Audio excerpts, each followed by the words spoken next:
Hi everyone, I'm Christine from Bigvision, and we are here for another episode of our Socializing Sober series. I'm here with Betsy Auray from Caron. Hi Betsy, thank you for joining us.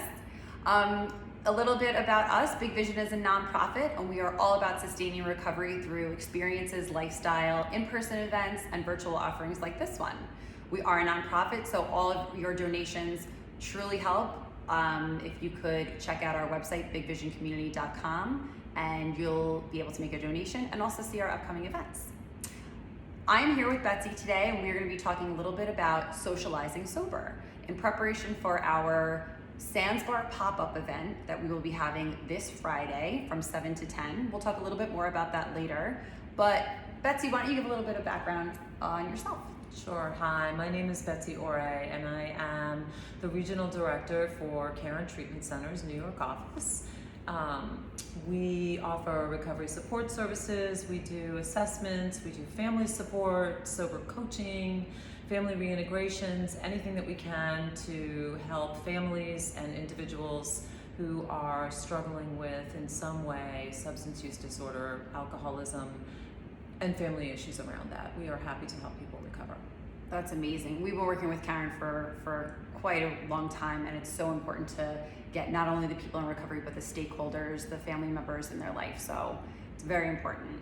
Yep, and a lot of what I do is, it's a lot of what we do is around aftercare services, which really, for me, is all about helping people to fully engage in their life and enjoy life sober, because that's what recovery is all about. It's about, living your best life. Exactly, and that's what Bigvision is all about. Mm-hmm. So, as I mentioned, on Friday, we have this party coming up, but there are so many parties and weddings and events that happen, and we get a lot of feedback from people in our community that are really anxious about going to these things, maybe newly in recovery, navigating this for the first time. So, Betsy, I wanted you to come and chat with us today about Socializing Sober, because you have some amazing tips on how to navigate this, and really a great way to equip everyone with the tools necessary to do this and feel empowered before you go to an event or a party or a wedding or something like that. So I'm going to jump in and go over our first one. You had discussed scheduling check-ins. What does that mean? So scheduling a check-in would be, I was just going to say get this invitation in the mail, but probably email or text or something. And you're like, oh wow, this looks great. And then you think, I can't go, I don't know what to do, I don't know what to wear. And it's really about reaching out to somebody, a good friend, and saying, I'd like to do this, I'm a little nervous, and how do I handle it? And I kind of call it bookending it, right? You would want to check in with someone first. Is it a good idea for you to attend this event? Like, how much is going to be there that might be sort of triggering to you, and let's assume that it's not and you're going, and that's great. Call someone before you go, check in, and then be accountable for a check-in after the event. And that way you have someone to speak with, kind of process what happened if you need to, or just say, hey, it was a great time. And that's what we mean by that. Check-ins, bookending, just having someone that you're talking to about it so that you feel prepared. Especially if it's a Bigvision event, we are here for you, and we have an ambassadorship program, so we understand that coming to an event, you can be very anxious about that first step or walking into a room where you don't know anyone.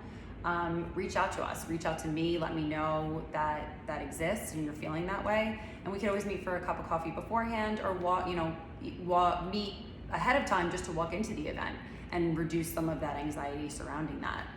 Having those first steps in line make it much easier to attend an event. Yeah, it does make it easier. It absolutely does. And I think, to remember that most people, when they're going someplace, are a little nervous. Whether you're in recovery or not, that's the human condition. Yes. It's normal, and not to freak out about freaking out. Like, you're okay. It's just having that person, knowing that you have someone there to greet you, just makes it easier. You walk into the room, you look for the person, and then, this is great. I feel that way about workout classes. I absolutely hate going to a workout class if I don't know anyone, or if it's a new workout, and walking into that room is so intimidating. So I never go solo, I always book it with a friend. Well, there you go. Yep. So the next one, speaking of going with a friend, is Buddy Up. Buddy Up. find a buddy, and there's always a buddy. I think there are always, especially in recovery, it's such a generous community, right? And there's so many young people in recovery and older people in recovery, actually, lots of all ages of people in recovery, but there's always someone that would want to be a buddy and help and be supportive. You know, everybody's been there.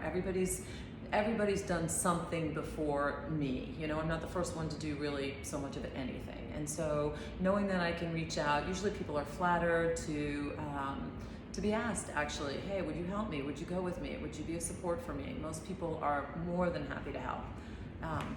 So reaching out to a friend and inviting someone along, if you're able to do that and you have a +1, or reaching out to someone that you know will be there and say, hey, you know what, I'm like a little nervous about going alone. Is it okay if I join you? And of course people will say, yes, love that, yeah. Right, it's always better to go to an event with, you know, a group, even a group of people, having more people that you can rely on.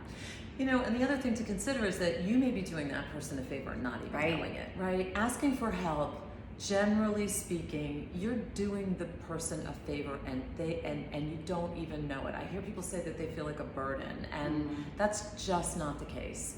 You know, I always sort of reverse that and ask people to consider, if somebody asked you for help, how you would feel. Right. Mostly flattered, mostly honored. And I think it's important to remember that. Right, like you said, you're now their buddy too. So right, exactly. Mutually beneficial. Yeah. The next one is plan your exit strategy. Oh yeah, it's so good to have an exit strategy. So if you know that you're going someplace and you're a little tentative about, is this going to be fun for me? And I don't know, and maybe it's something that you really need to go to. It's a business function or, you know, whatever, wedding, dinner or something, and you know that you might get a little nervous.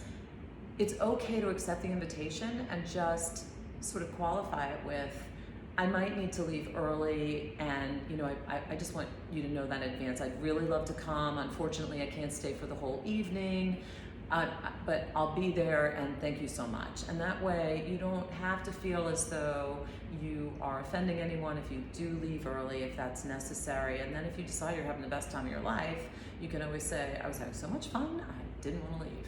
That's perfect. Yes. And hopefully that, you know, that's the way that it ends up panning out, but you set yourself up for success by having that plan in place. The next one is know your tagline. This one is my favorite. Know your tagline. So I'm often asked, what do I say if someone offers me a beer, a glass of wine, a shot, and I say no?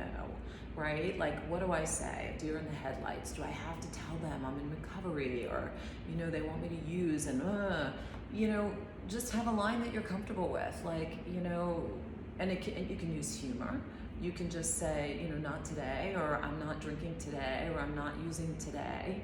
You can say, oh, you don't want to see that. You definitely don't want to see that. You can take the humor route. The more comfortable you are with a line walking into it, the more you, and I know it might sound silly, but like rehearse it before you go, the more at ease you are, the more at ease the other people will be. And honestly, they're probably just trying to be gracious hosts, and, you know, and that's it. And you can excuse yourself, change the conversation. You know, I've heard people say lots of different things, but have a line for yourself that works, whether you even use a medical excuse. You know, I'm allergic, which is probably the truth. Probably, right? So, but just have your line. And I think, you know, most people respond and respect that, you know. And if you choose to say you're in recovery, then you choose to say you're in recovery. And I don't know anyone who doesn't know someone who is in recovery or needs to be in recovery. So, you know, in this day and age, it's pretty much respected. So basically just being prepared with what it is that you want to say, and you know, that way you're not fumbling over your words, or, ooh, do I want to go into that right now and share that I'm in recovery? Like, have it prepared and know, you know, what you're going to go into it with. Absolutely. And I would say, especially if you're newer in recovery, you might want to check that out with a buddy or a helper first, because thinking it through is really important. You know, really thinking through the parameters of like, what will happen if I do this? Being really comfortable with it. Right, what you're ready for. Yeah. And our last tip is focusing on connection. Okay, well, this one makes me laugh because lots of people think that they're going to this event. I mean, like, let's go with something really like a baptism, bris, christening, something like that.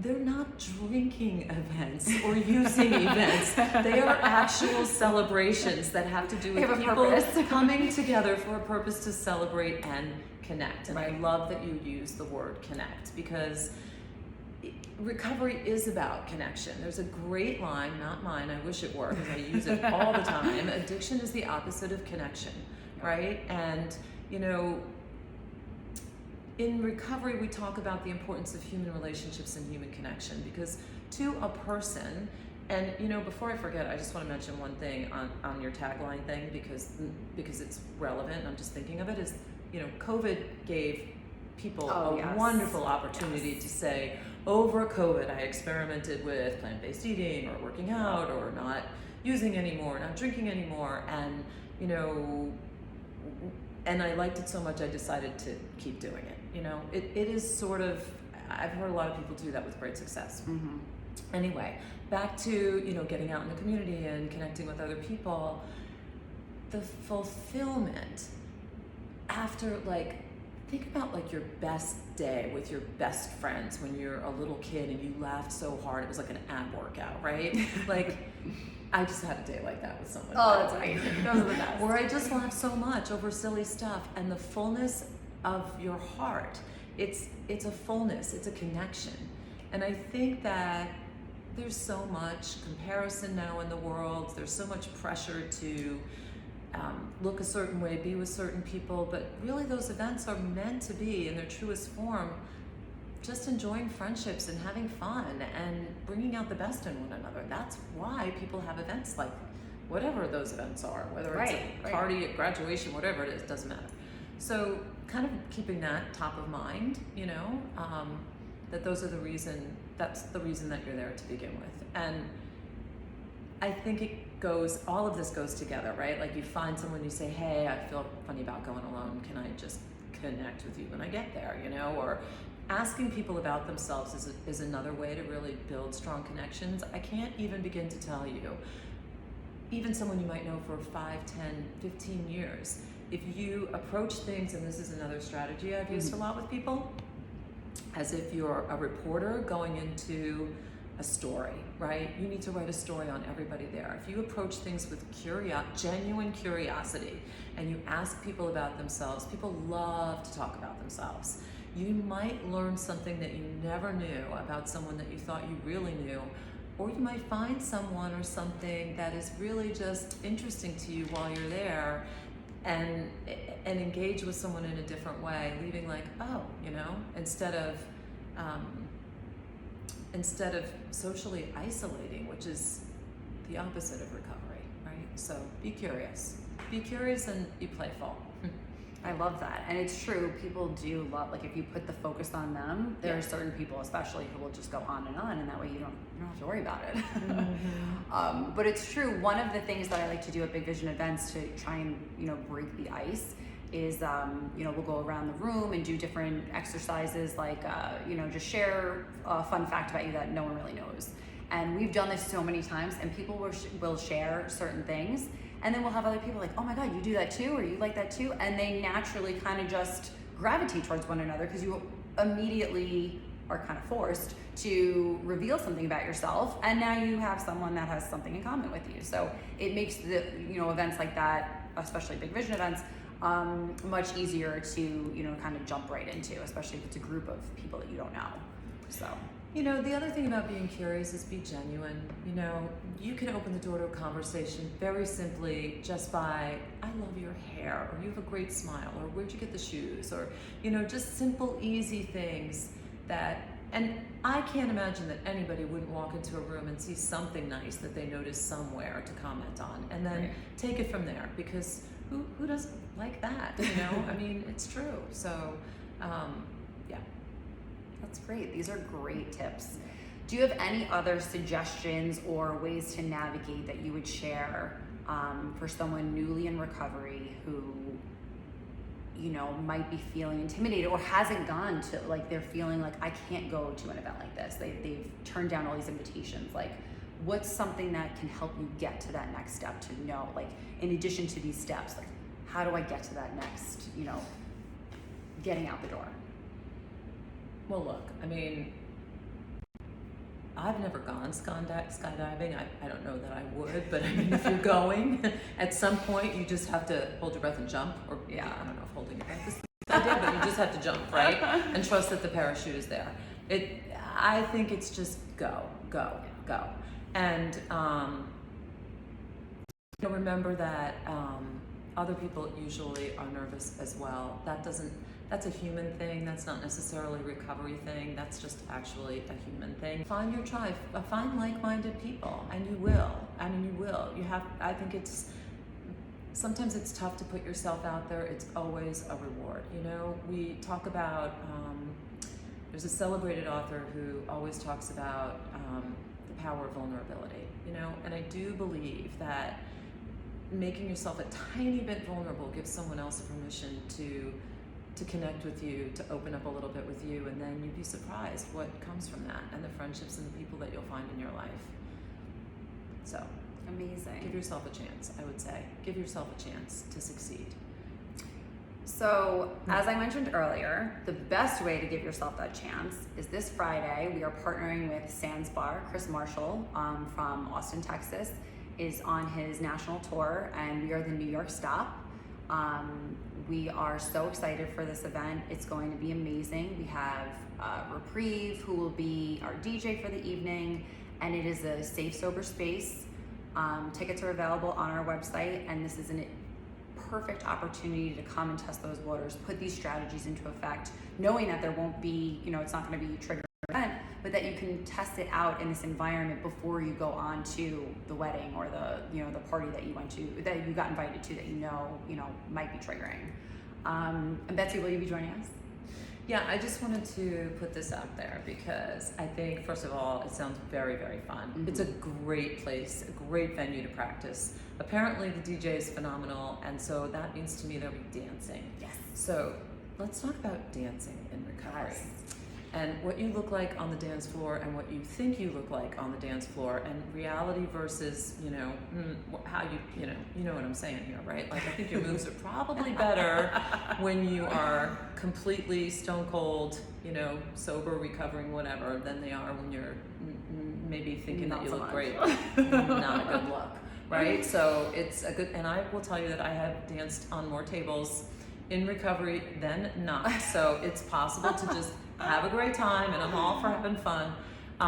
You might meet a cute guy or girl and have to navigate what that feels like in that environment. Right. And, what do I do? Because you might feel as though you're 12 again. And, going through all of those feelings, that's just really normal. And so to do it with people who are there and they're supportive and everybody's kind of going through the same thing, it just makes it easier to continue to gain confidence and have sober references or recovery references as you go back out into the world. Because that's what this is really all about. It's about, at Caron, we say recovery for life.